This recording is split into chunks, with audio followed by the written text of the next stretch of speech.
Halo teman-teman, selamat datang di channel YouTube Apotik Sinasehat. Di video kali ini saya akan membahas mengenai nyeri pada bahu. Jadi nyerinya di sini teman-teman. Jadi kalau misalnya teman-teman nih kalau angkat tangan ke belakang itu terasa nyeri. Nah, itu diakibatkan karena teman-teman menderita frozen shoulder atau kekakuan pada sendi, atau yang biasa disebut adalah sendi beku. Frozen shoulder adalah nyeri dan kaku di area bahu yang membuat penderitanya sulit menggerakkan sendi bahu atau lengan atas. Keluhan ini dapat berlangsung selama beberapa bulan, bahkan bisa tahunan.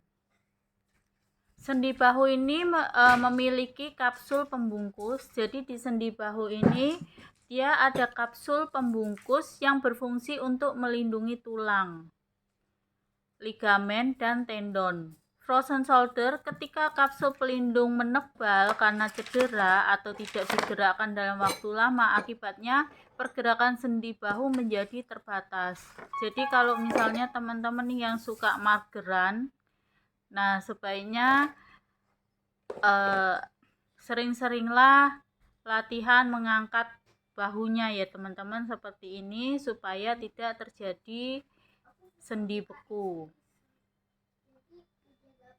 Kemudian penyebab selain dari kurangnya kurangnya pergerakan pada sendi bahu ini, apalagi sih penyebab yang bisa menyebabkan kita terkena sendi beku ini? Yang pertama adalah biasanya terjadi pada usia di atas 40 tahun.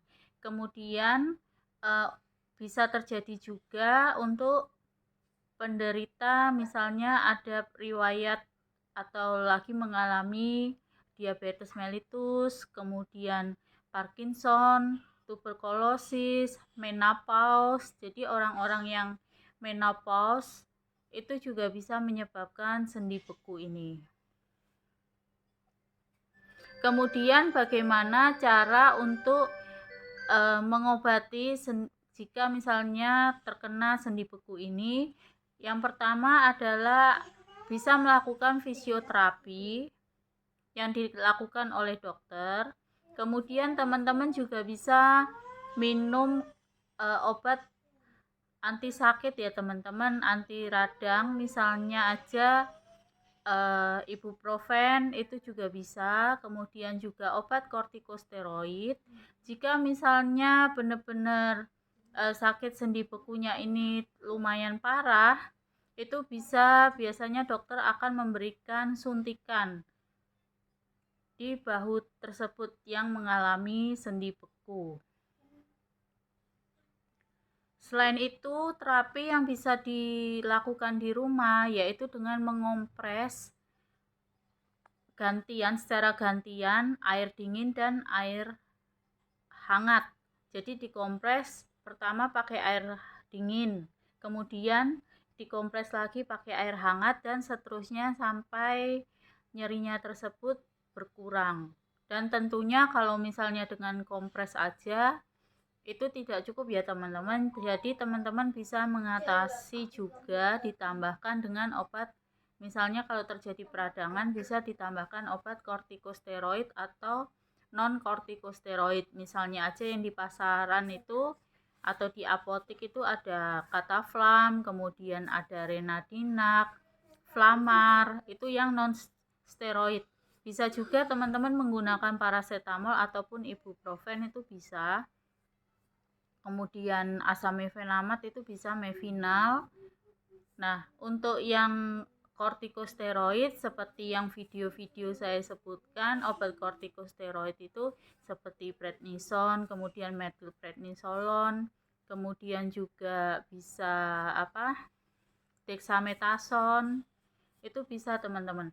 Di pasaran itu banyak sekali merek dagang yang komposisinya sama teman-teman. Jadi teman-teman bisa menanyakan ke apotik obat-obat tersebut. Kemudian selain itu teman-teman juga supaya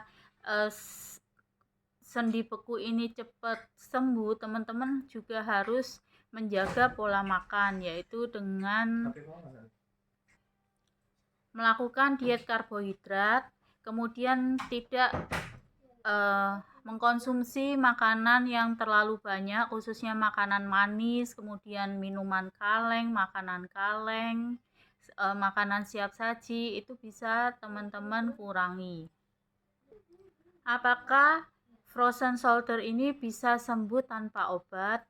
Itu bisa antara sekitar 6 bulan sampai 1 tahun, teman-teman. Jika misalnya lebih dari 1 tahun, itu disarankan untuk melakukan fisioterapi atau konsultasikan ke dokter ya teman-teman. Tapi kalau menurut saya, daripada kita menunggu sampai 6 sampai 1 tahun itu kan terlalu lama. Takutnya nanti malah frozen shoulder ini semakin parah, sehingga pada saat teman-teman mengalami gejala misalnya susah digerakkan di bagian bahu, lengan, tangan, nah itu teman-teman bisa langsung konsultasi ke dokter ataupun bisa juga mencoba untuk melakukan pengobatan mandiri. Jika setelah teman-teman melakukan pengobatan mandiri tetapi masih susah untuk mengangkat tangan, nah itu sebaiknya segera ke dokter supaya diberikan fisioterapi. Nah, teman-teman tidak perlu bingung, saya akan memberitahukan teman-teman ke dokter mana kalau ada gangguan frozen shoulder ini, yaitu ke dokter spesialis ortopedi ya teman-teman. Jika teman-teman pernah mengalami frozen shoulder ini, nah apakah frozen shoulder ini bisa kambuh kembali? Jawabannya tergantung ya teman-teman. Jika misalnya teman-teman nih malas atau jarang melakukan pergerakan di bagian bahu, maka bisa terjadi kambuh lagi. Tetapi kalau misalnya setelah teman-teman sembuh, teman-teman ini sering melakukan gerakan pada bahu, kemudian tidak cedera, nah itu frozen shoulder ini tidak kambuh lagi ya teman-teman. Tentunya misalnya untuk penderita yang mempunyai riwayat lain, misalnya diabetes, TBC, menopause, nah itu tentunya harus, misalnya seperti kasus diabetes, nah diabetesnya itu harus dikontrol supaya frozen shoulder ini bisa diatasi ataupun tidak kambuh lagi. Jika misalnya diabetesnya terkontrol, tentunya frozen shoulder ini tidak akan terulang kembali kambuhnya.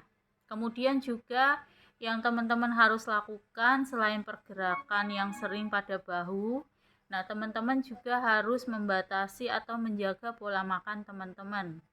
Yang seperti tadi saya sebutkan, yaitu harus menjaga atau mengurangi karbohidrat yang banyak mengandung karbohidrat, kemudian manis-manis, rasa manis itu juga harus dihindari.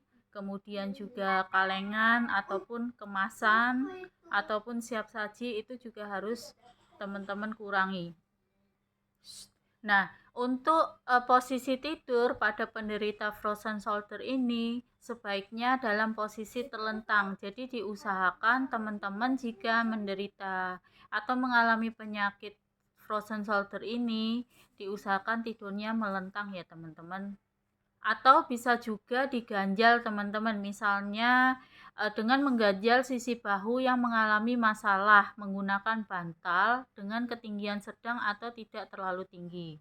Jadi yang di sininya itu diganjal oleh bantal ataupun guling ya teman-teman.